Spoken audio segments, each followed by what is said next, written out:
Welcome back, everyone, to the Michigan Trails Report. I'm your host, Tom Funk. And here we are, once a month. We talk about the current status of Michigan trails, trail magic, hiker trash. Oh gosh, the ever-evolving personality disorders of reservation systems like Reservation.gov.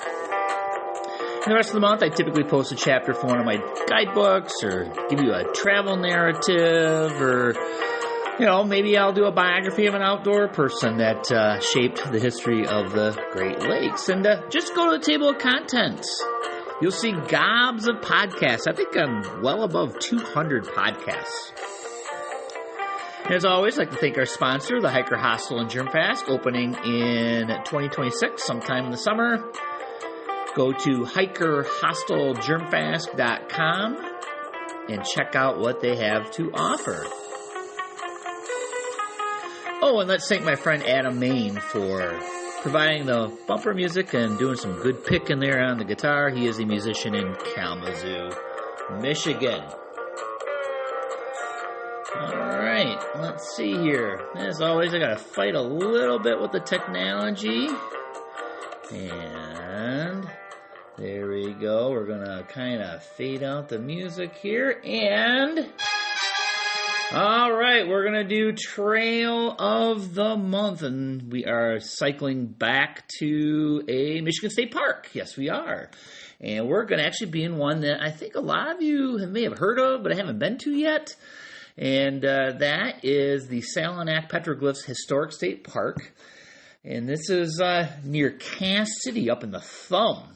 We don't do too many trails up in the Thumb. Then again, there aren't too many hiking trails to do up in the Thumb.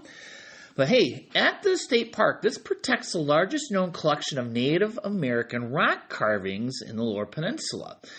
And these are written in stone by the Anishinaabe, and it's a pretty cool place, not to hike around, but take in a little history. So you'll need a recreation passport to get in, and I'll have directions how to find there at the end of the segment. But anyways, there are two main walking experiences here. There's a short, accessible limestone path about a quarter mile long, leads you from the parking lot to a roofed enclosure covering the petroglyphs themselves.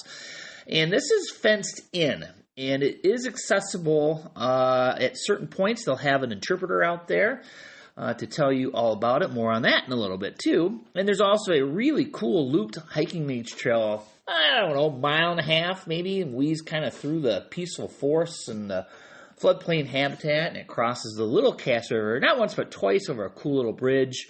And there's a fairly decent amount of bird watching and wildlife viewing there. Last time I was there, I actually saw a mink cross the creek. So this is riparian forests, riversides, got scattered rocky areas. There's some big glacial erratics sticking out of the ground with some interesting, what looks like maybe some human modifications to it. Expected, like I said, good wildlife there. Woodpeckers, I remember, were pretty prevalent there as well. So the petroglyphs, let's talk about them for a second. They're carved into large sandstone slabs, and there's like spirals, there's animals, human figures, and symbols. Scholars believe they were created in about maybe 300 to as far back as 1,400 years ago by indigenous peoples in the region. Not sure what the purpose is, but possibly spiritual would be my leading theory. So the interpretations that take place Memorial Day through Labor Day, Wednesdays through Sunday from about 10 to 5 p.m. These are volunteers. One staff are available, and they will tell stories and give you some cultural context to make your visit much richer. So outside of those days, you're welcome to kind of peek through the fence and check it out. But other than that, it's really cool to go there on a day where there is an interpreter. So anyways, from Bad Axe, you're going to go south on M53 out towards Cass City, and then you'll, in about 18 miles, you'll get into Cass City, and you're going to go west onto Germania Road, and you're going to follow Germania Road about 2 miles, and you'll reach the park entrance on the right. So it takes about 25 minutes from Bad Axe to get to the state park. So put it on your list and check it out this summer. All right, trail conditions, closures, and conflicts. So DNR update, DNR state park closures and trail closures.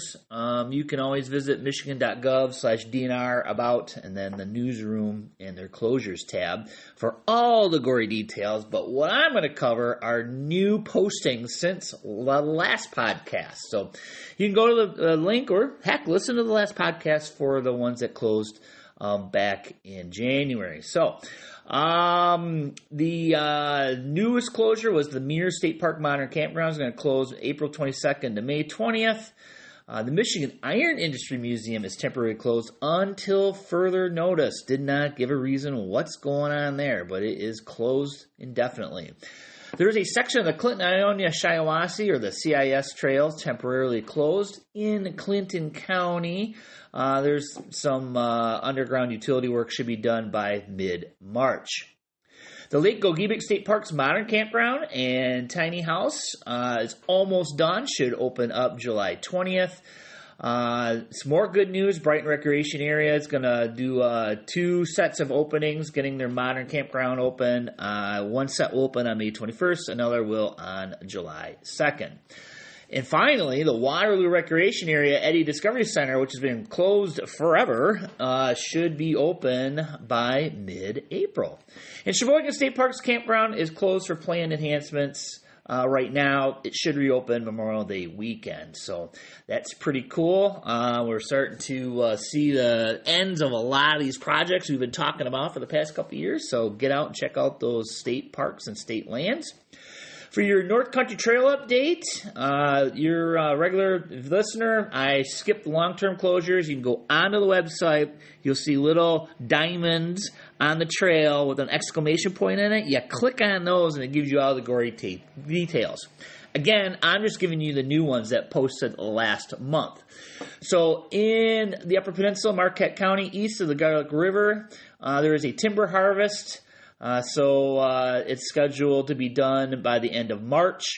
And then another timber harvest in Kalamazoo County, I believe is on the Chef property or near to it, between C Avenue and M89. There is a temporary reroute, so check those out. So, and I'm still seeing people asking about checking out the Ice and Picture Rocks. Yeah, I mean, you can technically get out there, but there's only a couple of spots where you'll be able to reasonably expect to access the park. So, keep that in mind. Maybe wait until the snow melts. All right, snow report. It is a Jekyll and Hyde situation when it comes to our snow in Michigan. In the Upper Peninsula, there are places along the north shore of the Upper Peninsula with 6 feet or more of snow. Snowmobiling, skiing, snowshoe conditions are primo up there for most of the Upper Peninsula. So in the lower, the usual suspects around the Gaylord, Grayling, Petoskey area, plentiful snow. Then you get to a line south of Ludington and Tawas. There is no snow, and that band of snow is about picks up again around the I-94 corridor, where there's maybe an inch or two, and then south of the I-94 corridor, no snow down to Ohio and Indiana. And hey, remember, friendly reminder, you can check the real-time snow depth using the National Operational Hydrological Remote Sensing Center.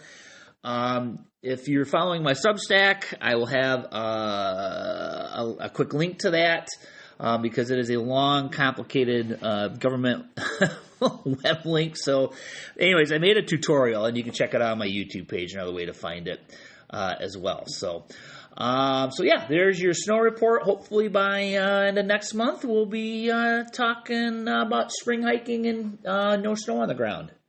Uh-oh. All right, hey, camping pro tip. This comes straight from the Michigan Department of Natural Resources. I don't think people are being surprised by this anymore, but on occasion I see it.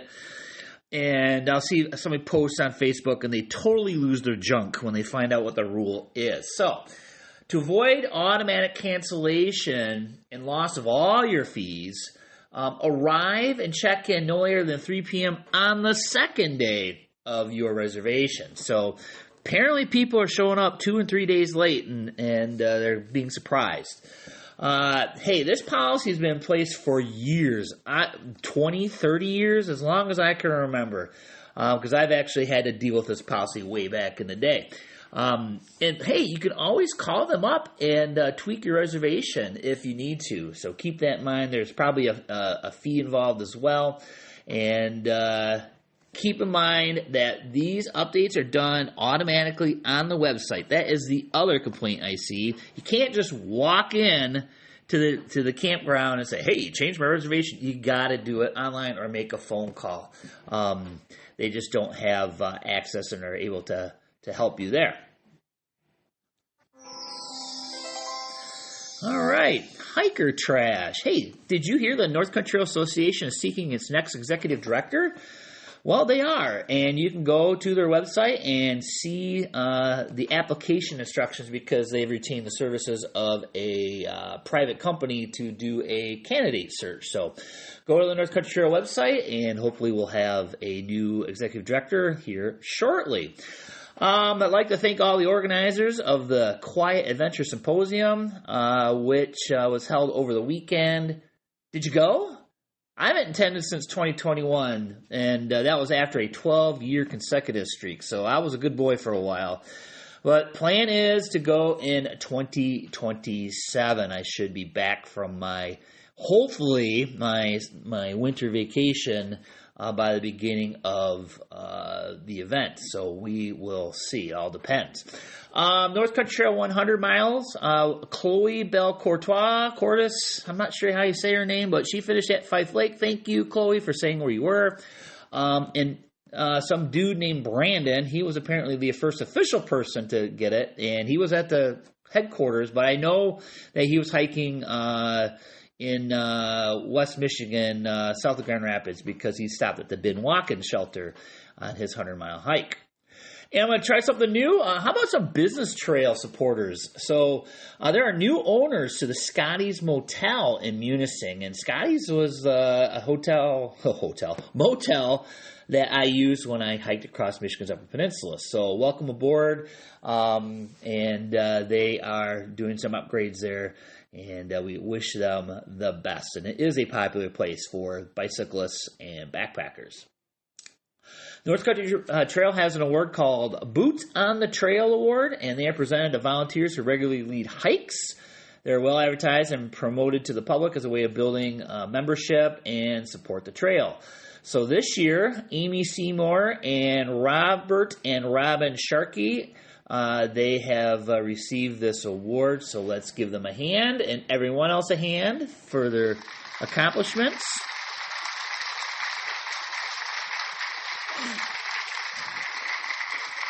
All right, so there you go. Thank you, guys.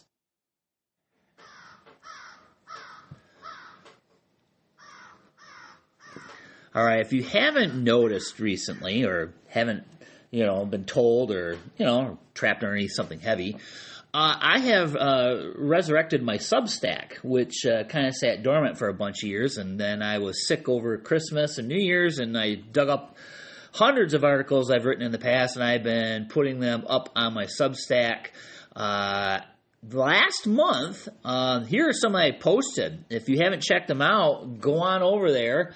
And if you go to Substack, you just search for my name, Thomas Funk, and hopefully you'll find me. If not, check out the Facebook page because I post them there as well. But I posted 10 essentials for the 21st century. I did a couple on Michigan's early Catholic history, Jesuit priests who came over with the explorers, the European explorers and the fur traders. They really set the course and figured out the lay of the land, so it's a pretty important piece of history for us hikers and backpackers. I did one on the memorable journey of Marquette's remains when he died, what happened to his remains. I also had backpack loops you've never heard of, stable fly versus the black fly, a brief history of the backpack, and I also posted one of my journal entries from one of my backpacks. So I have tons of content. And most of these Substacks that I just mentioned, they actually exist as podcasts on this very channel. So if you'd rather listen to them, just check out the table of contents. Substacks are released Tuesdays, Thursdays, and Saturdays. And like I said, subscribe, and you can get delivered right to your email box, or you can download the app and get them there. Or you can just follow in the app around the web, and you just kind of scroll when you want and find articles you're interested in and click on them. So there you go. It's a pretty easy app. Everything is free. And if you subscribe, I promise it will not leave a mark. Next month, I'll start posting a monthly newsletter, which is going to basically summarize the podcast and then add some additional content. So look for that. Look for other Substacks as well that are scheduled to run for next month. I've got Height of Land Portage, The Great Manistique Swamp, one on dispersed camping. That'll be a popular one. The Chicago Portage, a piece on Michigan's forgotten fauna. And I got a cool one about Jacques Marquette's urban legend. I wonder what that one's about. I have a journal entry from my hike across the Upper Peninsula coming up, and a biography on Etienne Brulé, who was the first European to set foot in Michigan. And I actually created a new series, and it's called A Plant You Probably Don't Care About and a Hike to Find It. So it's going to be a plant you've never heard about probably, and how to find it in the wild. So there you go. I've been a busy boy. Encourage you to check it out. Please subscribe. All right, trail friends, it's time to shake things up like snow in your underwear. It's time for North Country Trail chapter of the month. We have Harbor Springs, so we're at the tip of the Lower Peninsula.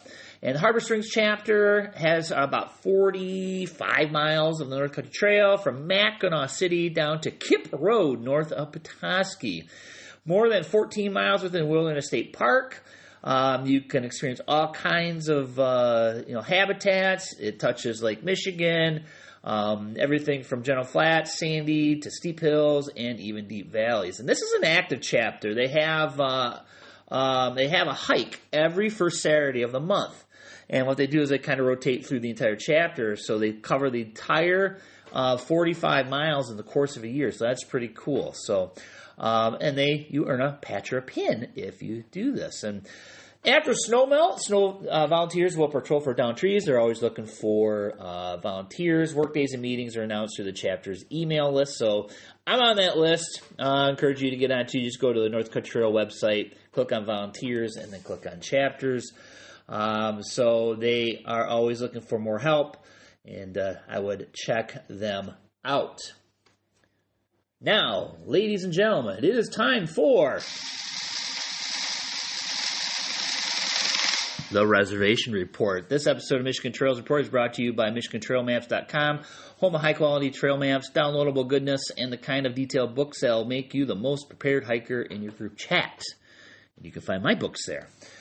All right, not much change in the reservation system since last month. I don't know what's going on. It's like people are really holding off. Man, we're into March, and Memorial Day still has gobs of availability at Pictured Rocks. The campgrounds at Pictured Rocks, like Hurricane River, 12 Mile, and Beaver Creek, there's not much left. You can make something work if you tried. Grand Island and Sylvania, gobs of availability. Those will tend to fill up as we get closer to summer, hopefully. Now, with the state park reservations, they've been doing the 6-month rolling reservations for a couple years now. And again, Porcupine Mountains, Craig Lake, Tequamanon, gobs of backcountry availability. Get on there and make your reservations now before something happens and all of a sudden everybody snarfs them up.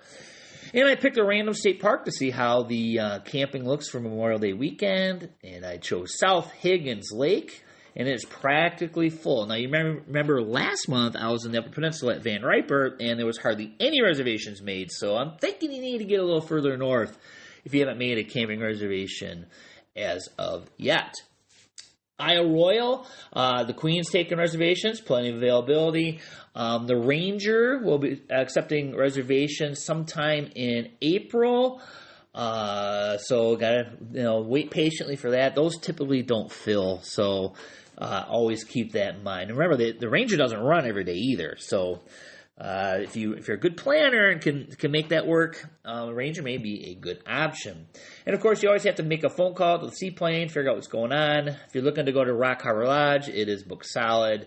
And so I think that we may have covered everything for you in a nutshell for the Michigan Trails Report for the month of March. And hey, how was Quiet Waters? Well, I think that was great. The next event is Canoecopia, and that is going to be March 13th through the 15th, and that is in Madison, Wisconsin. And Stacy and Vince Sadowski are doing Hammock 101 and Hanging Out in the Woods, and there's a cool program on planning and traveling in the Boundary Waters. Now, keep in mind, this is heavy on the canoe and kayaking, but a lot of this is translatable over to backpacking. So the weather looks good. Temps are going to be rising, although it'll be higher